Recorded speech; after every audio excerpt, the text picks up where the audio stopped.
नमो नमः प्रिय छात्रगण, मैं कंचन नारखेड़े संस्कृत अध्यापिका आप सभी का इस संस्कृत तासिका में स्वागत करती हूँ। प्रिय छात्रों, आज हम उपपद विभक्ति सीखेंगे।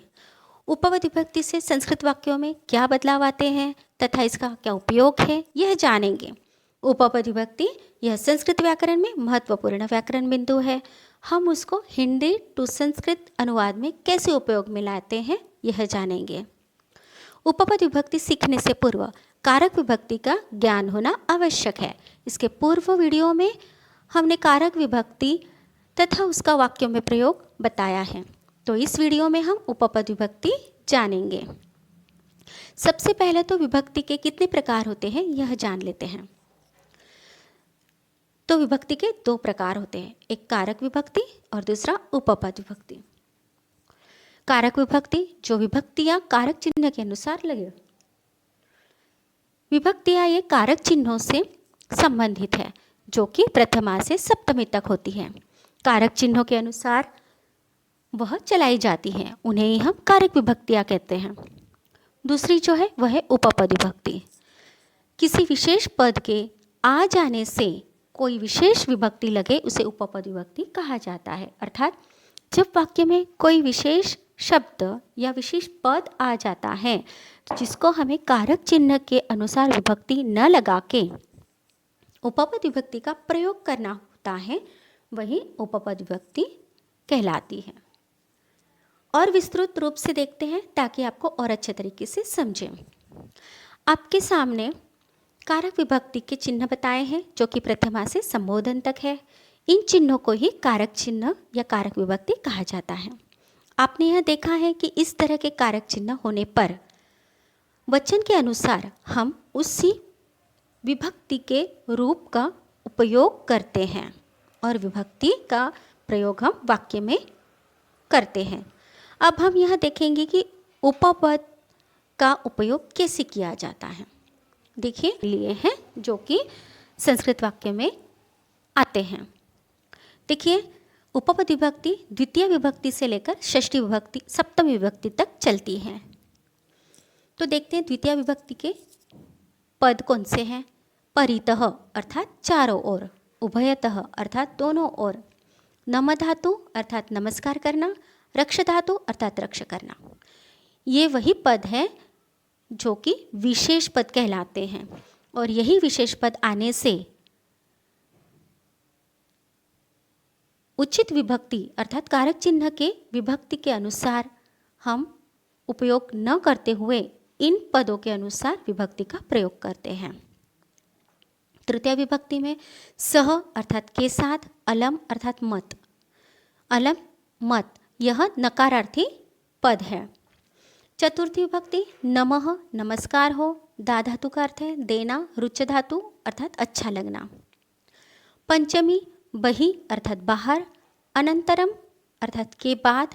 षष्ठी विभक्ति में अधः अर्थात नीचे, ऊपरी अर्थात ऊपर। सप्तमी विभक्ति में स्नेह अर्थात स्नेह करना, प्रेम करना, विश्वास अर्थात विश्वास करना। देखिए, ये कुछ ही पद मैंने यहाँ उदाहरण के तौर पर लिए हैं। ऐसे अनेकों पद हैं जिसका अभ्यास आपको करना है।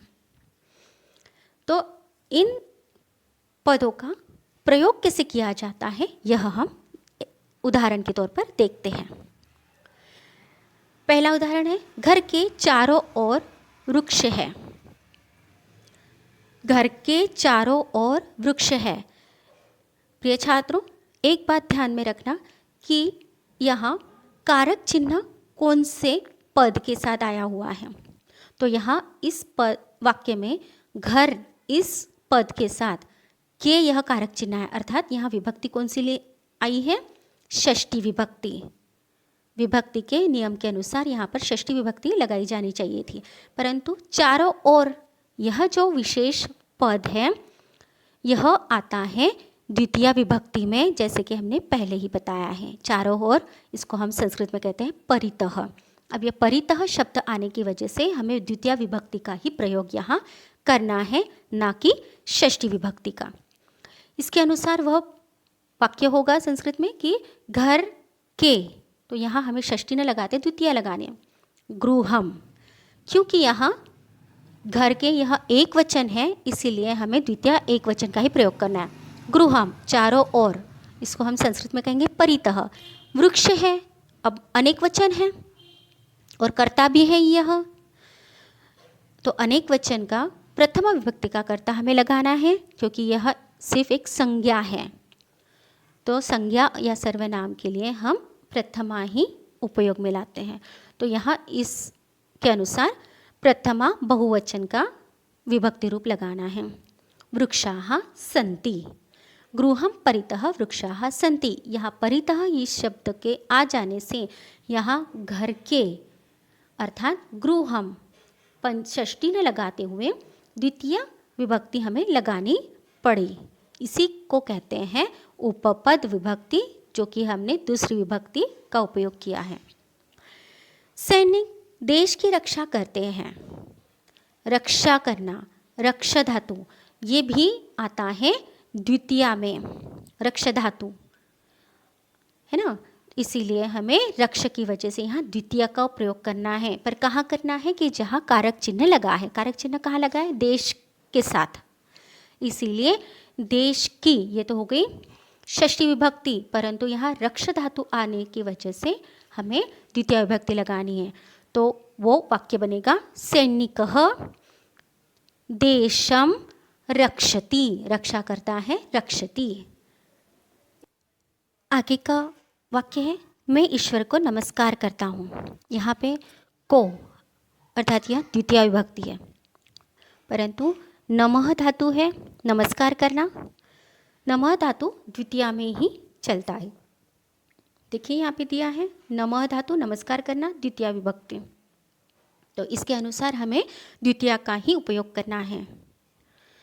तो मैं अर्थात अहम ईश्वर को ईश्वरम नमस्कार करता हूँ। नमामि, नमामि यह किस वजह से आया? अहम इस सर्वनाम की वजह से।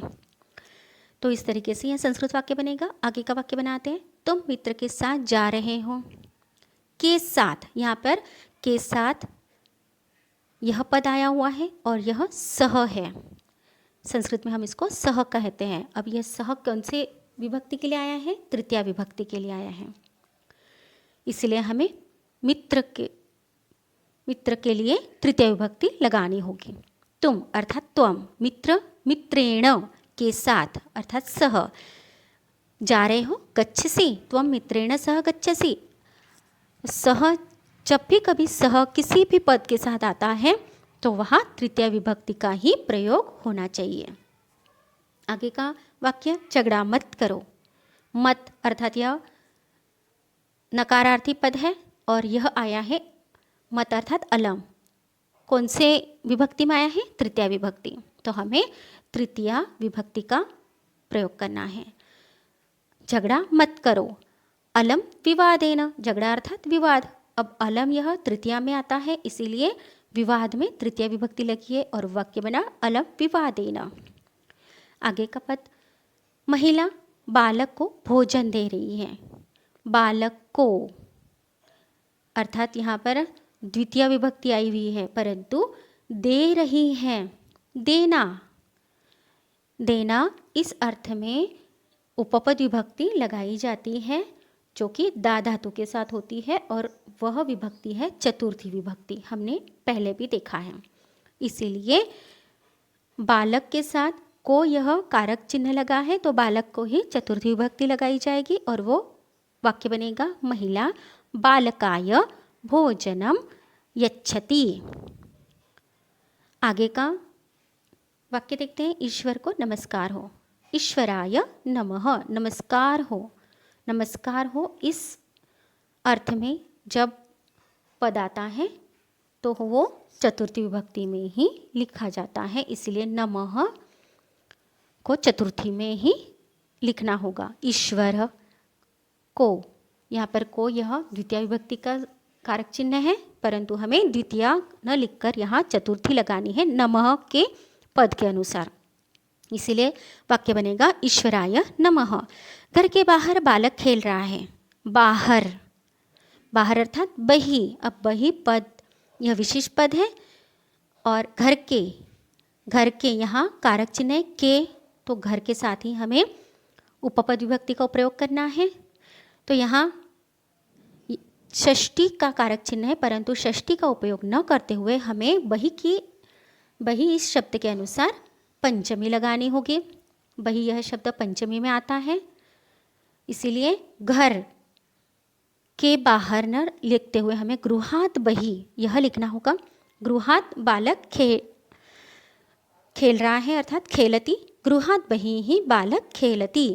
वृक्ष के नीचे बालक है, के अर्थात यह षष्ठी है, और नीचे अर्थात अधः, अधः यह पद षष्ठी में ही आता है, इसीलिए यहाँ वृक्ष के साथ षष्ठी विभक्ति ही लगेगी और वाक्य बनेगा वृक्षस्य अधः बालकः अस्ति। अधः यह पद षष्ठी के लिए ही आता है। शिक्षक छात्र पर विश्वास करता है। अब यहाँ विश्वास यह पद जो आया हुआ है यह विश्वास धातु से बनता है और विश्वास धातु सप्तमी विभक्ति में प्रयुक्त है, इसीलिए हमें यहाँ सप्तमी विभक्ति का प्रयोग करना है। और कहाँ करना है? जहाँ पर कारक चिन्ह है। कारक चिन्ह कहाँ है? छात्र के साथ, इसीलिए छात्र की सप्तमी विभक्ति लगेगी। तो वाक्य बनेगा शिक्षकः छात्रे विश्वसिति। इस तरीके से हमने बहुत सारे उदाहरण देखे हैं। प्रिय छात्रों, आपको उपपद विभक्ति का यह चार्ट अच्छे से याद करना है, उसके साथ कारक चिन्ह को भी याद होना ज़रूरी है। और ऐसे अनेक उपपद विभक्तियाँ हैं जिसको आपको ध्यान रखना है, अभ्यास करना है और ऐसे अनेक उदाहरणों को संस्कृत में ट्रांसलेट करना है और उसका अभ्यास करना है। धन्यवाद।